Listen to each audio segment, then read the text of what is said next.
So, herzlich willkommen bei MyTV zu Einmal um die Scheiben. Wir haben heute ganz besondere Gäste, das sind Brüder Malle und Chris. Und Servus. wir hören jetzt ihren neuen Song Neuanfang unplugged. Viel Spaß! Ich hätte so einen Plan mit Samt, die Zweifel, ob der aufgeht. Und ich weiß noch eins, ich hätte richtig Bock, dass es endlich losgeht. Ist es wirklich mein One-Way-Ticket Richtung Hauptgewinn? Oder bin ich nur Träumer und das macht alles keinen Sinn?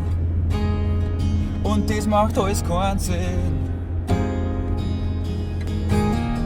Ich dachte mal, wenn ich älter bin, dann wird alles leichter. Doch sagen wir uns mal ehrlich, ich bin immer noch keinen Schritt weiter. Immer und immer wieder mal meine Augen zu, doch bleib schlaflos. Immer und immer wieder frage ich mich selber, was machst du bloß? Was mag ich bloß? Ich bin im falschen Film, glaub heut endlich dran. Hör auf zum Drama, schreib das Drehbuch um und fang bei Null an. Hör auf zum Jammern, Klappe zu, dein Anfang. Wenn nicht heut, sag mir wann. Wenn nicht heut, wann dann?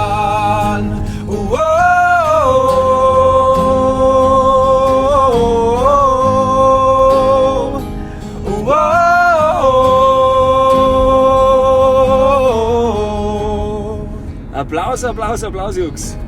Geschmeidig an Plug-Session, Applaus zu Hause, hätte ich gesagt, oder? War das mal ein cooler Neuanfang, oder? Zu einer neuen Session im Auto.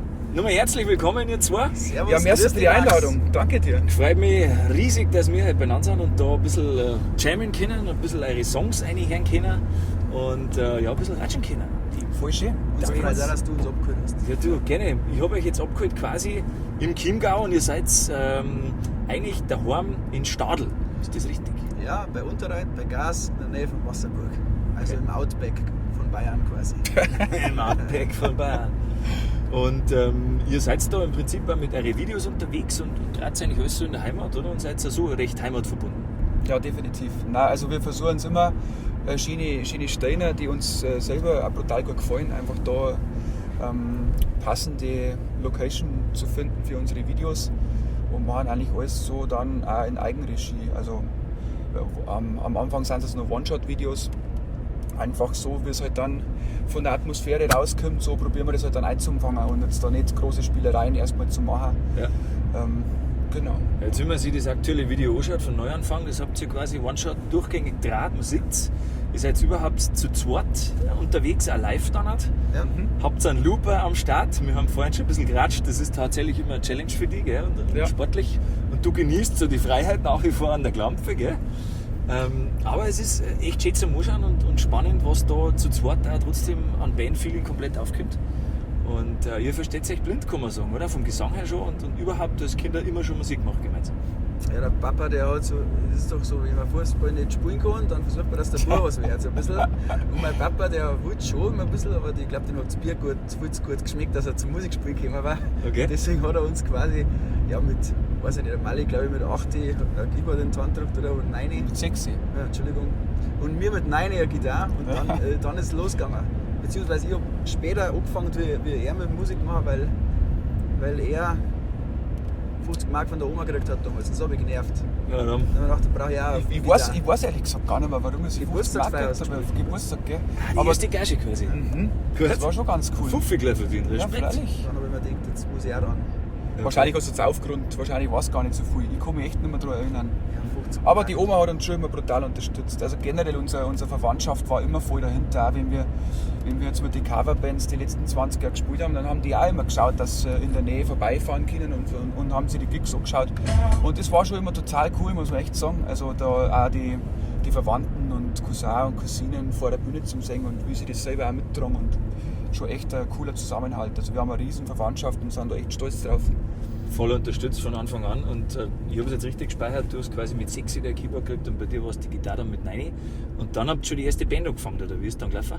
Ja, wir haben einen Cousin, der hat auch Gitarre anfangen müssen, weil sein Papa so Gitarrist war. Und dann haben wir gesagt, du, Vera, das haut nicht mehr hin, wir brauchen einen Schlagzeuger. Und dann hat der Tobi gesagt, der passt da gerade, ich brauche auch ein Schlagzeug. Dann hat der mit 10 ein Schlagzeug gekriegt und dann ist es losgegangen. Da war ich jetzt schon ein bisschen älter, da war ich 11, Tui war 10 und der Mali war 9. Dann ist es losgegangen. Und dann haben wir 99. Weihnachten 99 oder sein Schlagzeug gekriegt und dann ist es losgegangen. Ja. Und einen ersten Gig habt ihr dann gehabt, Millennium-mäßig, oder? Silvester, Vollgas. Nein, unser erster Gig war Mit Spezi. Mit Spezi, genau. mitunter beim Hundeverein.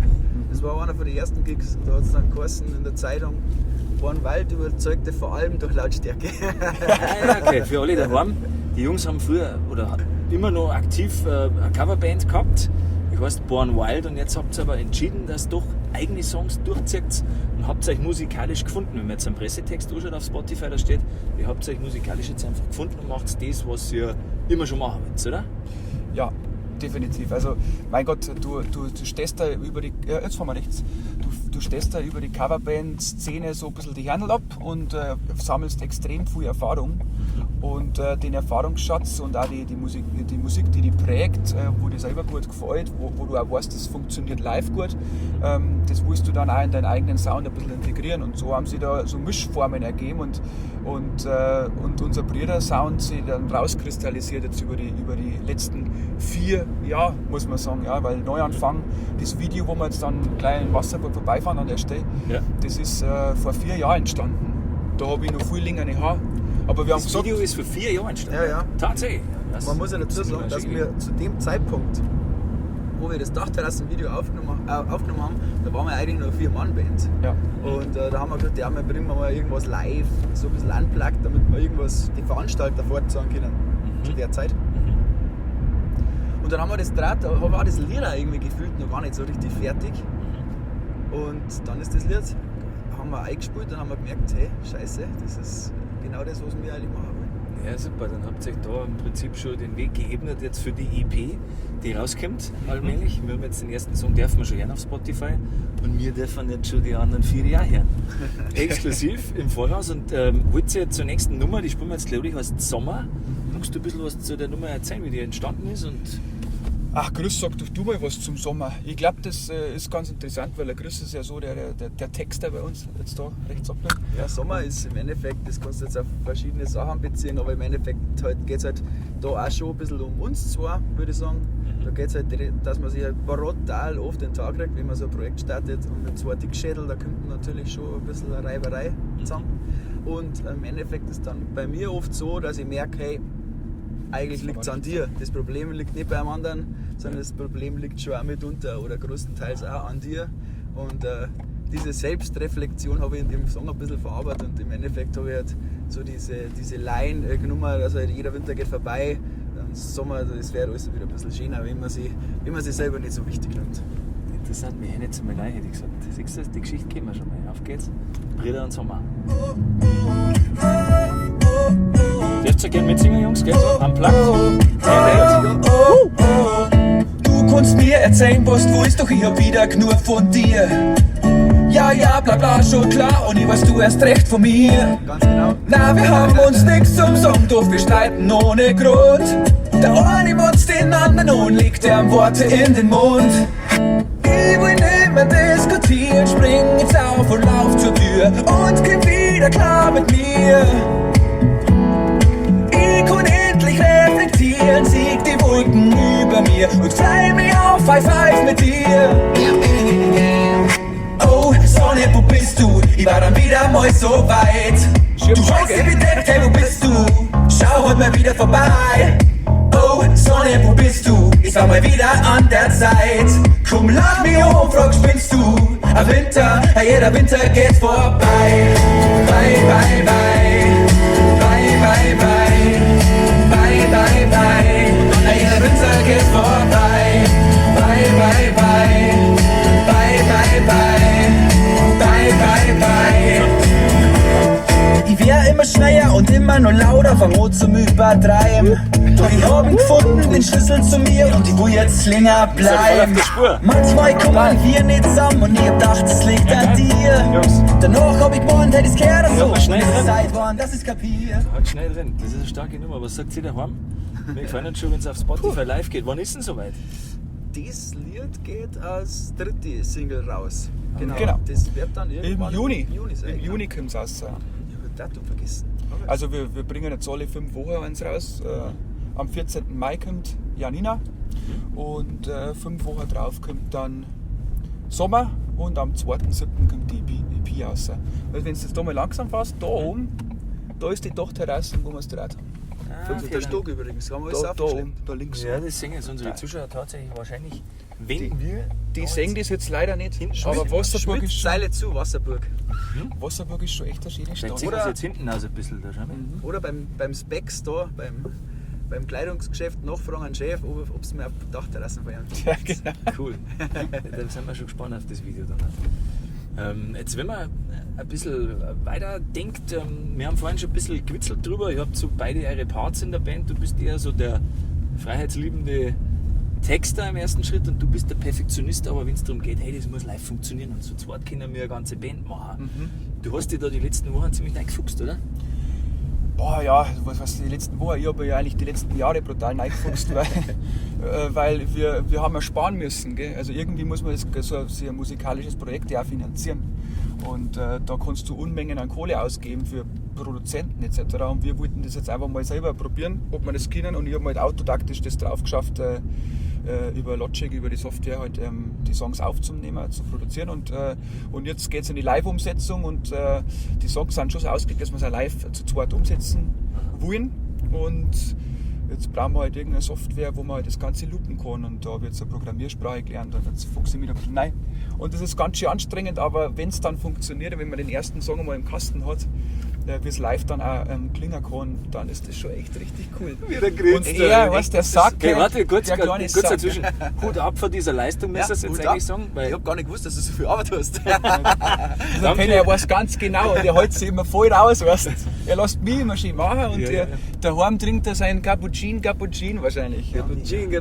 Nein, das ist mal alles ein bisschen, ich weiß, ich bin da nicht so der Technikfreak. Wie war das mit dem Spitznamen jetzt? Malle, Checker, Becker, Verrecker. Verrecker. Ja. Der ist nicht Verrecker dran, gell? Spitznamen hast du von deinem Bruder, wie ist der entstanden? Oder haben sie alle gesagt? Der Chris hat eine Begabung. Der Chris gibt jedem Menschen in seinem engsten Umfeld einfach Spitznamen. Und ich glaube, der Tobi, unser Cousin, der hat 20 Spitznamen, kriegt im Laufe seines Lebens. Und der Chris, weil da der Name Christian ja durch Chris schon eigentlich der Spitzname irgendwie verkürzt ist, Ja. hat er sich jetzt auch noch selber einen eigenen Spitznamen gegeben. Wie hast du den getauft? DJ. DJ! Sein Kennzeichen ist auch noch DJ. Also das ist unfassbar. Also man muss schon ein bisschen selbstverliebt sein, glaube ich. Das macht aber. Ja, das aber sind gut. Jugendsünden, hallo, aber Ja. ich habe jetzt seitdem kein neues Auto mehr gekauft. Das stimmt. Da sind wir aber schon DJ Du drauf. musst fast schon über die Beifahrertür einsteigen ins Auto, damit er reinkommt. Der DJ, ja, super. Hey, interessant. Ich wollte halt auch mal was gescheit können, weißt du? Ja, DJ. Ganz rechts nächstes weiter. Mal. Und gibt es jetzt, sage ich mal, auf der Bühne, was waren bei euch mal so die schlimmste Streiterei, was ihr gehabt habt? Habt ihr das mal vor offenem Publikum ausgetragen oder läuft das immer so, dass ihr anschaut? Dann ist der Fall schon klar oder gibt es da gar keine Reiberei? Ja, da habe ich schon was. Gibt's Es eine war- Geschichte? Es war Echt? keine Reiberei. Was damit? Nein, es war keine direkte Reiberei, aber da hätte ich jetzt schon fast ein bisschen. Gekillt. Ja, Brudelt. fast. Gell? Da haben wir gespielt in Unterasried, da waren 6000 Leute da. Oh ja, da ist mein Perfektionismus Ja, wieder genau. durchgekommen. Da ist sein Perfektionismus. grüezi, Weil fünf. er hat auf der Bühne, gell, weil er ist Keyboarder, gell? Ja. Aber er braucht 2 Keyboards auf der Bühne. Und zwar ein echtes Keyboard, wo man die ganzen elektrischen Sounds herbringt, und ein Stage-Piano. Da hat er sich extra ein Klappklavier gebaut, wo er quasi wie der König hinter dem Klavier sitzt. Verstehst du? Dann haben wir Bohemian Rhapsody, ist jetzt auch nicht unbedingt das leichteste Lied, haben wir gespielt. Alle schon eher ein bisschen aufgeregt, weil vor 6000 Leuten in Unterasried wollen wir es auch nicht direkt verkacken. Gell? Dann Ja. stehen wir da so auf der Bühne und dann warten wir halt so, bis einmal unser Klavierspieler anfängt, gell, mit dem Lied. Dann noch so, weiß ich nicht, gefühlten 20 Die Minuten, schauen dann mich muss immer man noch. umdreht. Die schauen mich immer noch. Und er sitzt da voll beleuchtet, gell, im Spot, 6000 Leute sitzt er da, haut auf seinem Keyboard rum.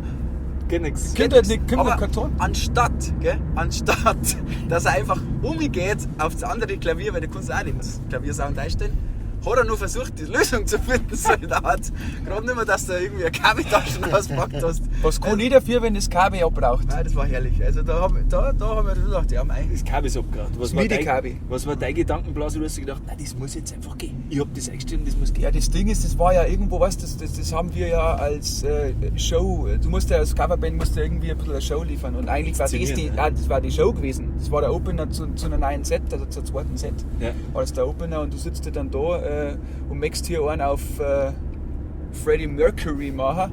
Ja, C5 und dann geht Das da. ist für gewöhnlich ganz gut hier, aber Und muss man auch mal dazu sagen. Nein, Ja, eigentlich ist eine Frechheit, dass man überhaupt probiert, das Lied zu spielen, weil man wird nie Rock Ah, machen. das ist ja immer die Hürde beim Covern, aber ich glaube, ihr habt Ja. da eure eigenen Noten schon ein bisschen mit eingebracht dann auch in der Inszenierung und so, oder? Und Also wir haben tatsächlich 6 Bandproben damals mit der Band gemacht, um nur den Chorsatz irgendwie zu lernen. Also das hat sich schon rentiert. Und dann hast Das du ist das schon- Klavierfall schon gesteckt, weißt du? Ich wollte es ja noch erwähnen, gerne. Du, jetzt haben wir wieder was Fertiges, da kann sowas nicht passieren. Den nächsten Song, da die sagen, hören wir jetzt einmal rein, den ihr Bock habt. Cool, Freilich. Und der heißt Lebenswerk. Oh, Lebenswerk, jetzt muss ich wieder einen Chris fragen wahrscheinlich wegen dem Text, oder? Ja. Dass du ein bisschen verzeihst, wie man auf die Zeilen kommt und wie das Thema so überhaupt auf euch zukommt. Ja, da muss ich schöne Grüße an unseren Dad sagen. Das Papa, Lied ist Servus, wir sind im quasi Fernsehen. förmlich hingetextet auf unserem Vater, weil, muss man schon sagen, wir Ja. haben einen Legendenvater, also muss man ehrlich sein. Ja? Und das ist halt einfach einer, der sich selber nicht so ernst nimmt und der halt das Leben feiert, gell, was gerade ausgeht. Wenn es ein Bier Generell. gibt, dann ist er gleich dabei. Generell muss man einfach dazu sagen, dass ohne die Unterstützung von unseren Leuten, von unseren Eltern, die uns immer rumkutschiert haben und zum Musikunterricht und so, darf man mir jetzt musikalisch nicht dastehen oder da hätte man nicht das geschafft, was wir bis jetzt geschafft haben. Weißt du, was ich meine? Also ich glaube, da ist schon immer sau wichtig, dass man, dass man die Eltern an der Seite Und jetzt hat. heißt Und das kompliziert darfst du weitermachen. links und dann da hinten auf die Gier. Da geht es Ja, Richtung und Drahtstelle. Ja, im und dann- Endeffekt beim Papi, ich hab mich halt, also er ist halt so ein, der wenn einen Raum betritt, dann ist jeder gut drauf. Das ist wirklich krass. Also das war früher schon so im Urlaub, wenn der in ein Lokal reingeht, dann hat er 2 Minuten gebraucht und wir haben einen separaten Platz gekriegt und haben noch extra Schnaps gekriegt. Also so. Also, Und ohne dass er aufdringlich ist, Ja, einfach weil genau. er so ein Weil er- positiver Typ Ja, ist. genau. Cool. Und dann habe ich mir gedacht, hey, er ist halt schon ein bisschen durch das Bier, das merkst du halt schon, gell? Er ist halt schon ein bisschen angesetzt. Hat das angesetzt, Ja, Bab? seit Jahren Gibt's bei uns auch. pflegt er sein, ja, weiß ich nicht. er sagt immer- Wohlstandsranzen. Ja, genau, sagt er immer. Ja, Das hat einen Wohlstandsranzen. Haufen Geld gekostet. Ja, genau. Und ja, da habe ich einmal im Endeffekt ein bisschen einen Text drauf geschneidert. Und, Das ist sein Lebenswerk, ich wollte es jetzt nicht sagen. Ja, genau, das ist sein Lebenswerk. Genau. Jahrelange harte Arbeit ist Ja. das. Ja, geil. Nein, eigentlich geht es darum, dass du jetzt optisch nicht der brutal schönste sein musst, Ja. sondern dass du von innen raus quasi strahlst und dann alle Leute damit ansteckst und das eigentlich die wahre Schönheit Weil ist. es heißt von innen raus, oder? Voll. Und die Mama kommt auch vor, gell? Dresi. Die Frau, die Dresi. Dresi und sie dreht sich um nach dir. Ja, die Wir nennen Grüße an zwei die Jungs. Mama. Muss Schöne auch Grüße. immer der Sess zwar zusammengekommen seid, aber die Geschichte, die lassen wir jetzt mal privat sein. Okay, wir legen los, Jungs. Lebenswerk, Brüder. Unser Dad geht zum Spiegel, reibt seine Augen aus und begrüßt sein Lebenswerk. Ob er will oder nicht, doch die Primetime seiner Optik ist schon lang verjährt. Super. Er schaut sich rund um den kann sich gar nicht auf nur senken auf Sport und hat er echt keinen Bock. Da legt er lieber ein Platten von AC auf und tanzt in seine Birkenstock. Ja, dann gehst du ins Pub und brauchst dringend ein Bier. Die Jenny ist eine Liebe und sie dreht sich um nach dir. Du lachst sie an, sie läuft ganz rot an. Ja, da schau her, der alte Cousin. Fühlst du dich schön, so wunderschön, so voll hoch, dann bist du schön, so wunderschön, schon. Fühlst du dich schön, so wunderschön, so voll hoch, dann bist du schön, so wunderschön, schon.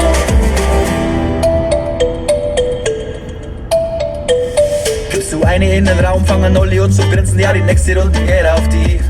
Egal ob Ernst oder Gaudi, mit dir kann man über alles reden, von dir gibt's keine Kopie. Der Dauerwein von damals kriegst du sicher nicht mehr zusammen, denn deine Lippen haben alle grau. Doch anstatt zu jammern, feierst du die Liebe selber, ja, denn du weißt ganz genau. Ja, dann gehst du ins Pub und brauchst dringend ein Bier. Deine Frau, das ist die Resi und sie dreht sich um nach dir. Du nimmst ihre Hand, die geht raus zur Tür. Ja, da schau her, verlernen tust es dir. Na, verlernen wir das nie. Fühlst du dich schön, so wunderschön, so voll hoch, dann bist du schön, so wunderschön, schon.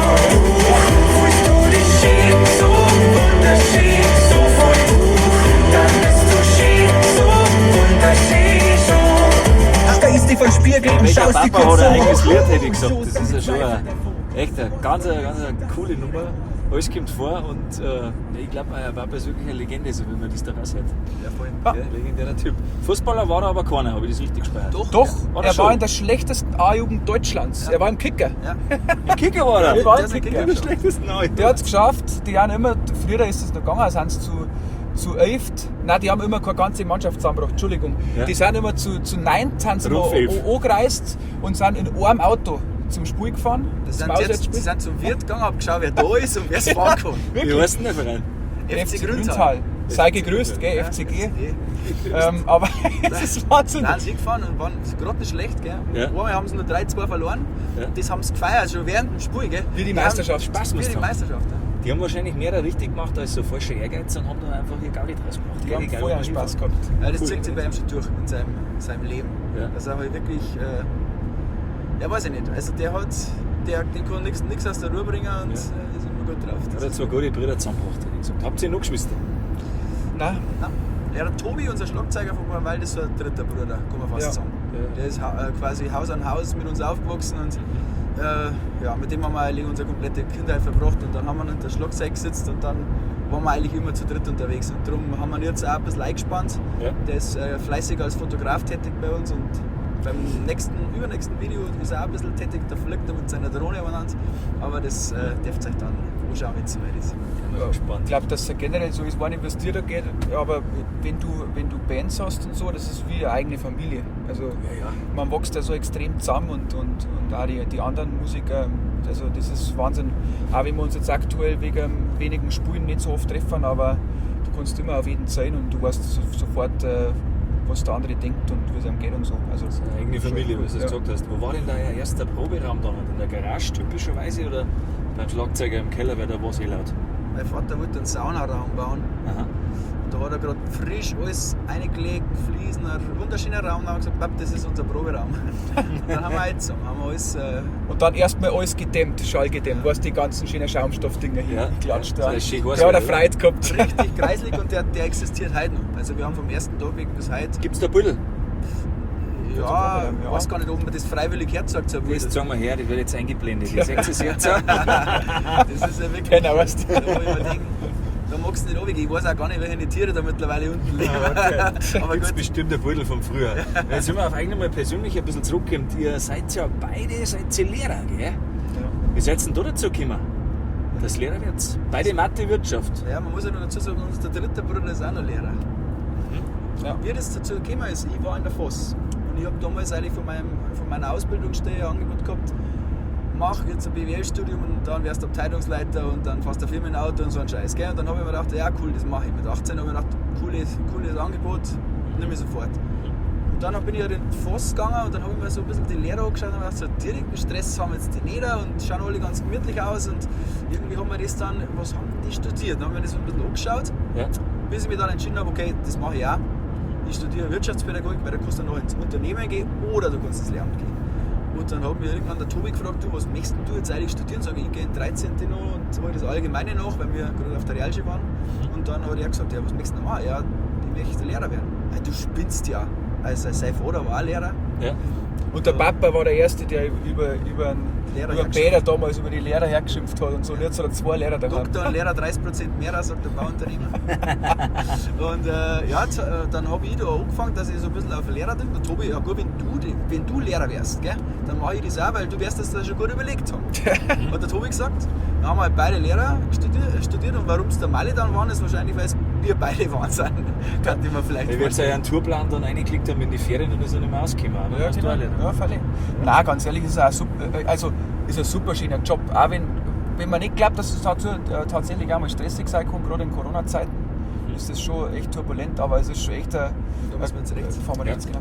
Das ist schon echt ein richtig cooler Job, weil da ist einfach jeder Tag anders. Und da kann so viel passieren und jede Stunde ist anders und letztendlich geht es ja nicht um die Wissensvermittlung. Also Schule ist ja viel mehr. Also Schule ist für mich einfach das Zusammenkommen. Und das merkst du jetzt auch, dass das brutal fällt, wenn die Kids nicht mehr zusammenkommen können und so. Ja. Und das ist schon echt cool, die da ein bisschen zu begleiten in der Zeit, wo die einfach an der Schule sind. Und die Zeit möglichst schön zu gestalten. Bei Da mir, hast ist ja, du- bei mir ist ja in der Voss ist ja so tatsächlich, dass du ja mit den Schülern gar nicht mehr so das Verhältnis hast, Lehrer-Schüler, sondern das ist eigentlich auch auf Augenhöhe. Ich meine, ich muss halt da immer ein bisschen einen Lehrer spielen und muss einer sagen, jetzt machen wir Noten und sonst was. Aber ansonsten ist es schon echt ganz cool. Also ich bin mit einer Klasse mal auf Hamburg gefahren und haben wir waren wir in die Pubs unterwegs und haben so einen Gitarristen oben drin von der Bühne noch spielen müssen und dann ist da haben wir Party geschmissen da oben. Gut, der hat schon einen Lehrer, der dann auch gleichzeitig noch Rampensau sein kann, gell? Das ist Ja, schon ein das- seltener Glücksfall dann für Da werden sie die gefeiert haben. Da werden sie gefeiert. Ja, das war, nach 2 Bier feiert man halt viel. Nein, aber das war echt, das ist auch ganz schön, weil wir haben jetzt ja einmal mit der Coverband einen Gig noch am Pfingstsonntag in Daching. Schöne Grüße an Christoph, der hat uns auch mit dem eigenen Zeug immer ganz gut unterstützt. Auch. Und auf alle Fälle lade ich halt da immer meine Schüler ein, meine ehemaligen, und dann wird da immer ein bisschen aufs Abi angestoßen. Das ist schon ganz cool. So bleibt man bei Nacht. Schön. Du, und auf was ich heraus will, ist, ihr habt dann letztendlich auch, sage ich mal, passend zu eurem Weg die Laura kennengelernt, oder? Das war der Schülerin, Ja, mit der seid ihr jetzt auch Ja. letztendlich dann zusammengekommen über Südpol Music. Ja, wir haben damals, du fangst natürlich an, das ganze Musikbusiness erstmal zu durchleuchten. Du hast da null Ahnung. Du hast keinen blassen Schimmer von dem Business. Ja. Und das ist so ein riesen Feld. Und dann musst du dich einarbeiten und dann schaust, ja. Und letztendlich geht es ja dann darum, gefällt es die Leute vielleicht irgendwann einmal, der Sound, den du machst. Und dann versuchst du halt irgendwie eine Zielgruppenanalyse zu machen und mal rauszufinden, wen kann es denn eigentlich gefallen? Welche Altersstufe betrifft es? Sind es mehr die Weiberl oder die Mandal? Ja? Ja.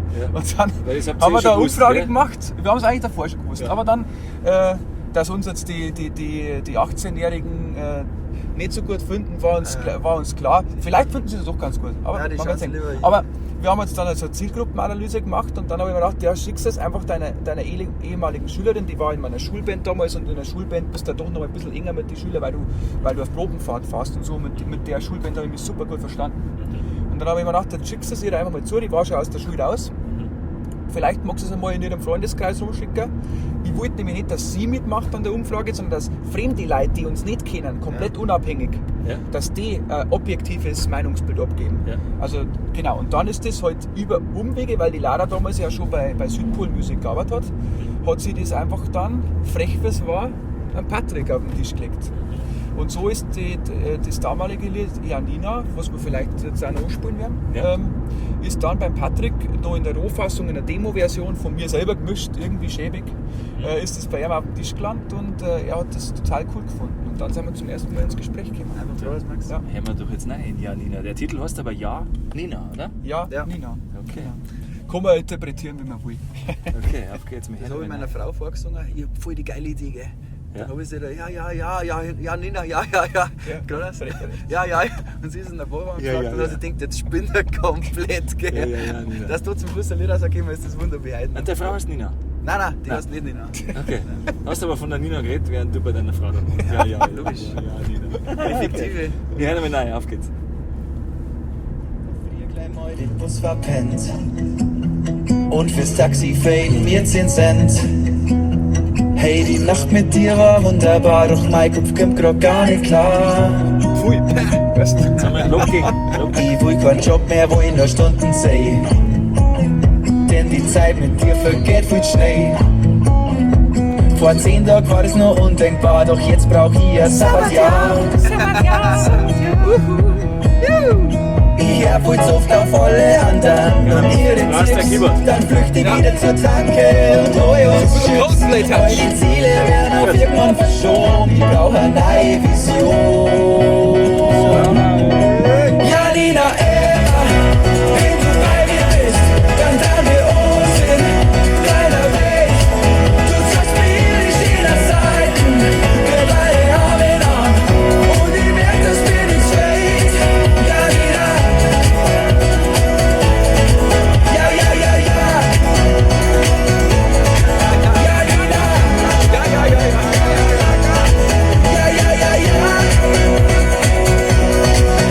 Ich war ständig auf der Suche nach einem Riesending, doch mit ihr macht es jetzt überhaupt keinen Sinn. Warum aber die mich auf, wenn ich doch schon so hab, was ich brauch? Wir hören da schleifen dieser Lieblingssong und ich merk, dass ich wieder in die Gänge komm. Wir trinken Dosenbier, oh, es ist so gut mit dir. Komm, los uns zusammen ein Baumhaus bauen, egal wo. Wir werden die Zeit miteinander genießen, ohne Show. Machen nur das, was uns wirklich gefällt und uns beieinander hält. Jetzt kommt One Republic. Nur das, was uns wirklich gefällt und uns beieinander hält. Ja, Nina, wenn du bei mir bist, dann teilen wir uns in deiner Welt. Du sagst mir, ich stehe an der Seite,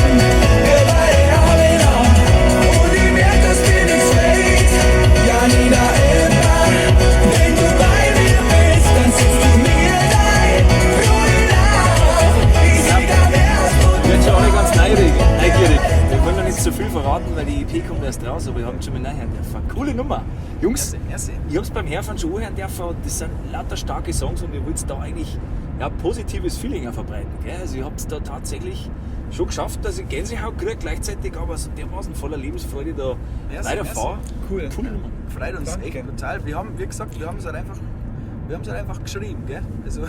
Also da war jetzt keine irgendwie Intention groß dahinter, sondern wir haben halt, ich glaube, da fahren wir dreiviertel so. Ich glaube schon, dass so ist, dass er generell auf der EP und auf dem Album, das dann später noch rauskommt in dem Jahr, dass die Songs halt schon alle so textlich sind, jetzt halt rechts, dass letztendlich sie, auch wenn die Geschichte noch so negativ erscheint, sie es irgendwie zum Guten dann immer dreht. Also spätestens am Schluss im C-Teil kommt noch irgendeine Kehrtwende und es dreht sich alles zum Guten irgendwie um. Also dass man mit einem positiven Feeling rausgeht.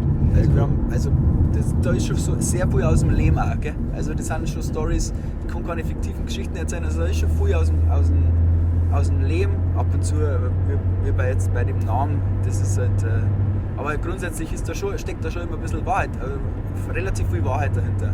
Und vom Sound her, uns gefallen halt einfach Bands wie Ed Sheeran, Ed Sheeran finden wir wahnsinnig gut. Coldplay lieben wir. Seed zum Beispiel, vielleicht bei Lebenswerk halt auch, was funktioniert live, entweder sie schunkeln oder sie umarmen sie oder sie tanzen oder sie können irgendwie mitschreien und haben irgendein allein stadionmäßig irgendein Mitsing-Teil, Mitsing-Chor oder so. Ja, Mitsing-Elemente sind mir aufgefallen, da ist ganz viel drin. Ja. Das lädt sofort ein, deswegen bist du ja gleich am Start Singalong technisch gut gemacht, muss ich echt sagen. Treibender Beat jeweils. Ja. Und merkt schon, die Inspiration ist mit drin. Und was hast du vorhin gesagt? One Republic stellen, du kannst recht hoch singen, gell? Ja, ich wäre immer so ein bisschen abgesteppt als der, wo da irgendwie eine Wäscheklammer immer unten hier am besten Stück des Mannes klimmt. Aber du kannst es bezeugen, das ist dann nichts unten. Also keine Ahnung. Nein, es ist ja so, man muss da ehrlich sein, das ist nur beneidenswert. Also ernsthaft, das ist jetzt blöd an, wenn ich das sage, aber was gesangliche Kunst, also wirklich Können angeht, gell? Ich bin halt so ein Reibeisen, der wo halt irgendwie die Drecksarbeit macht, gell? Aber er hat es ausgegeben. unfassbar. Also wirklich So, unfassbar. ich muss jetzt kurz mal einen Kopfhörer aufsetzen. Nein, lassen. das ist Ich hasse sowas. Ja. Nein, ich weiß schon. Lass die loben, nein. wenn es der Bruder Nein, sagt, das ernsthaft. ist so. Aber wie so, wert ich das weiß, ist. mit so Lob und so, da habe ich noch nie so gut umgekommen. Da bin ich immer aus dem Weg gegangen. Das mag ich. Also wir sind damals in der Musikhochschule, da habe ich die einmal besucht, zwischen den ganzen Freaks, da wo alle Operetten gesungen haben, kommt er her und singt vom Jesus Christ Superstar irgendein Lied, da wo dann zum Schluss der Typ verreckt oder so, oder? Also Entschuldigung, das ist der Jesus, Entschuldigung, also in dem Der Musical Jesus in dem verreckt. in dem Musical halt. Und dann ist da ein Ton dabei, ich frage mich, ich habe den gehört, aber Ja. ich weiß nicht, ob es alle in dem Raum gehört haben, weil das war so hoch Ja. und der Bruder quasi stirbt. Da haut der einen hohen Ton raus, irgendwie, weiß ich nicht. Was ist denn der Hex dazu? Mach einmal. Nein, Darum ist er neugierig, hau raus. Nein. Also ich komm- Nein, meine, Deiner? du bist her. Geht Ja. noch. Ah, du Da her, kommst schon auf noch geht's. früh weiter auf. Nein, her komm ich nicht mehr. Da kommst du her, weh? Aber Schau. Musikhochschule, jetzt zu dem Thema Musikhochschule und hoher Ton. Was hast du in der Das war jetzt brutal schön. Jetzt genossen. Ja, schön. Was hast du da gemacht in der Musikhochschule? Ich habe halt auf Lehramt da als Erweiterungsfach Musik studiert und das war ganz cool.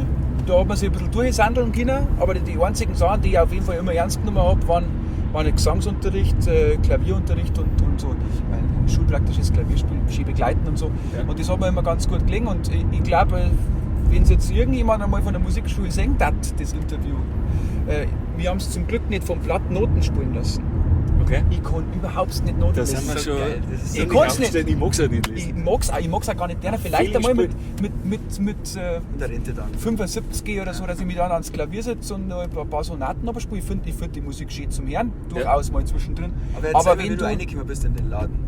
Das ist so geil. Ja, in den Laden bin ich deswegen reingekommen, weil ich in meinen Lebenslauf eingeschrieben habe, dass ich Coverband habe, tatsächlich. Und dann haben sie mich gefragt, ja, es war jetzt, die Zeit war schon ein bisschen fortgeschritten.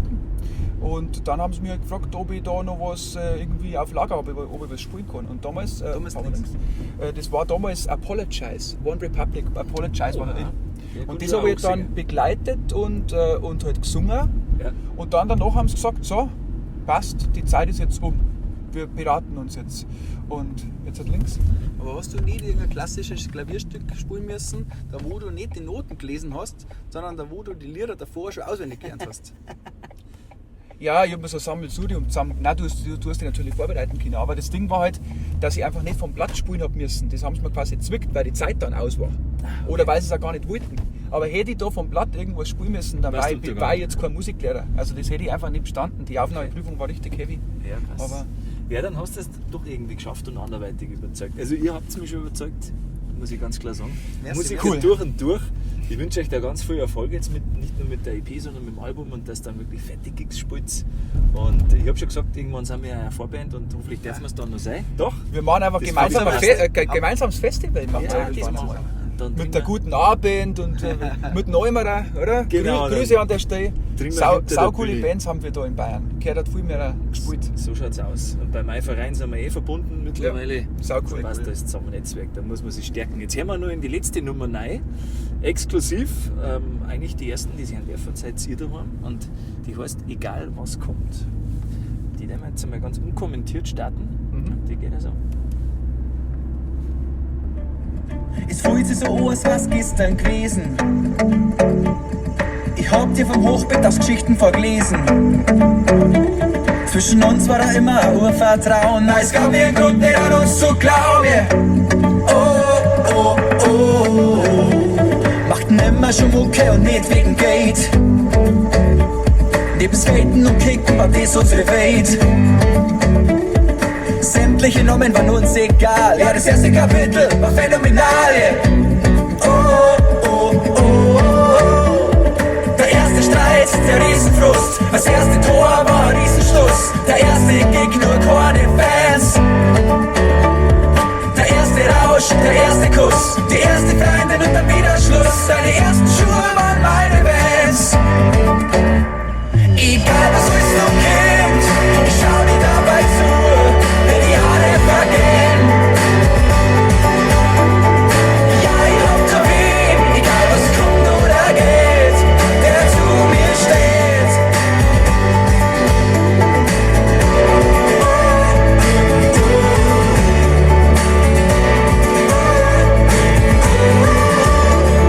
Seitdem ist bei uns so mega viel passiert. Jeder funktioniert und es ist kompliziert. Ja, wir haben immer noch kleine Ziele vor Augen. Nein, es gab nie Grund nicht an uns zu glauben. Oh, oh, oh. Es gab 1000 Gründe, etwas bleiben zu lassen. Doch wir pfeifen drauf und wollen nichts verpassen. Unsere Story ist sicher noch nie erzählt. Auf ein neues Kapitel, das uns so fehlt. Streit, der Riesenfrust. Das erste Tor war ein Riesenschluss. Der erste Gig, nur keine Fans. Der erste Rausch, der erste Kuss. Die erste Freundin und dann wieder Schluss. Deine ersten Schuhe waren meine Vans. Egal was uns noch gibt, ich schau dir dabei zu, wenn die Jahre vergehen. Ja, ich hab zu wen, egal was kommt oder geht, der zu mir steht. Egal was kommt, egal was geht, egal was kommt, egal was geht.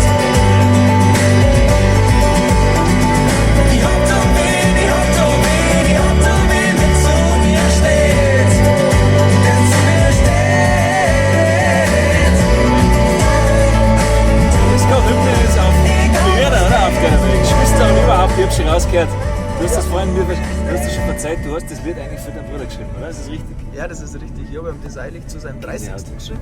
Ja. Ah, da habe ich Gänsehaut gehabt. Beziehungsweise da ist schon mehr gewesen wie Gänsehaut. Also das war schon sehr bewegend. Das war echt ein geiles Lied zum 30. Das muss man freut sagen. mich. Der Refrain war noch nicht ganz fertig, aber ich habe mir gedacht, das muss ich jetzt einfach spielen. Und Der ich warte- Refrain war noch sentimentaler. Ja. Der war noch ein bisschen anders. Das war noch brutaler. Ja, das war halt molliger, also nur ein bisschen traurig. Also nur Aber mit der eigentlich war es Akustik fast so, dass eigentlich die Welt untergeht ein bisschen. Ja, du 30 Jetzt mit 30 ist die Welt vorbei. Weißt du? Nein, aber, Da es ist Hintergrund. schon so, dass wir da gegenseitig uns schon immer ganz gut mit Musik bespielen. Also er hat zum Beispiel auf meiner Hochzeit auch unfassbar das Ding rausballert auf meiner 30. Geburtstagsfeier mit meinem Papa und mit meiner Mama. Das ist schon geil. Also das ist einfach Musik. Der Rest leid. Wenn ich das her, das zeigt, dann ich hätte so Bock, das endlich auf die Bühne zu bringen. Ja, das schon. Das wird bald so Ich weit weiß zwar teilweise die Texte schon nicht mehr. Dann wird's Ja, sein. aber es ist schon ewig nicht mehr gesungen, weißt du, irgendwie dann jetzt das ganze Zeug, was du ansonsten noch machst, nach der Produktion, wenn das mal abgeschlossen ist, dann kommt ja nur ein Rattenschwanz an Arbeiten auf einen zu. Ja. Und das ist so unterschätzt. Also wirklich Hut ab an jeden Musiker, der davon lebt, der da sein täglich Brot verdient und muss man echt sagen, es ist so schade, dass einfach jetzt das so dermaßen abkapselt wird von der Gesellschaft. Das ist unfassbar schade und umso mehr muss danach wieder gehen. Ich glaube, die Leute, die stehen schon, die wollen aussehen aus dem Käfig. Das holen wir alles nach. Ich weiß nicht, wie es euch daheim geht. Das machen Voll. wir. Wir haben jetzt richtig Bock, dass wir es Ja, live voll. sehen. Voll. Die Jungs und noch ganz kurz, ihr habt das alles selber produziert, die Nummern. Ja. Ja, also da steckt der Heidenarbeit dahinter und die haben nichts am Zufall überlassen. Das hört man raus. Und am Unplugged funktioniert es aber genauso gut. Wir haben Unplugged angefangen und ich würde sagen, wir hören Unplugged auf. Ja. Und spielen noch ein Little für euch, wenn ihr Bock habt. Und jetzt wird es schon ein bisschen dunkel draußen. Das Licht haben wir jetzt schon eingeschaltet. Das stimmt. Und Also jetzt unsere musst du ganz eine brutal scharfe Rechtskurve. Die ist brutal scharf. Jetzt sind wir gleich daheim. Wir fahren aber noch eine kleine Runde, weil wir spielen so Save Tonight für euch. Auf geht's. Chris an der Gitarre, alle im Gesang. Nein, du fangst du an. Ja, okay, ich Ja, fang. Fali fangst du. Haben wir Trio. Du bist Multitasking, du fährst Auto und Probieren singst. wir's 3 Stimmen. Go and close the curtain, 'cause all we need is candlelight, you and me, and a bottle of wine, and I hold you tonight. Mal in the house. Well, we know I'm going away, and how I wish you weren't. So take this wine and drink with me. So let's delay our misery. Save tonight. Fight the break of dawn. Come tomorrow. Tomorrow I'll be gone. Save tonight. Fight the break of dawn. Come tomorrow. Tomorrow I'll be gone. Yeah, yeah. Tomorrow I'll be gone. Yeah, yeah. Zweite Strophe. Tomorrow I'll be gone. There's a log on the fire, and it burns like me for you. Tomorrow comes with one desire, to take me away. That's true. It ain't easy to say goodbye, darling. Please don't start to cry, 'cause girl, you know I got to go. Oh, Lord, I wish it wasn't so. It's only the home. Save tonight. Hey, Fight the break of dawn. Come tomorrow. Tomorrow I'll be gone. Save tonight. Fight the break of dawn. Come tomorrow. Tomorrow I'll be gone. Save tonight. vielen Dank fürs Zuschauen daheim. Das war mein TV mit Juliana. Servus, Pfiat Aber Daddy! Und da haben wir richtig Bock wieder auf eine Bierzeit. So schaut's aus. Jetzt lassen wir die Sonne gemeinsam runtergehen. Euch noch viel schaut's Spaß aus. daheim und bis zum nächsten Mal. Aber Howdy, Daddy, servus, Daddy. Bierzeit. Ciao. Ich bin im falschen Film, glaub heute endlich dran. Hör auf zum Drama, ich schreibe das Drehbuch um und fang bei Null an. Hör auf zum Jammern, Klappe zu, Neuanfang. Wenn nicht heut, sag mir wann, wenn nicht heut.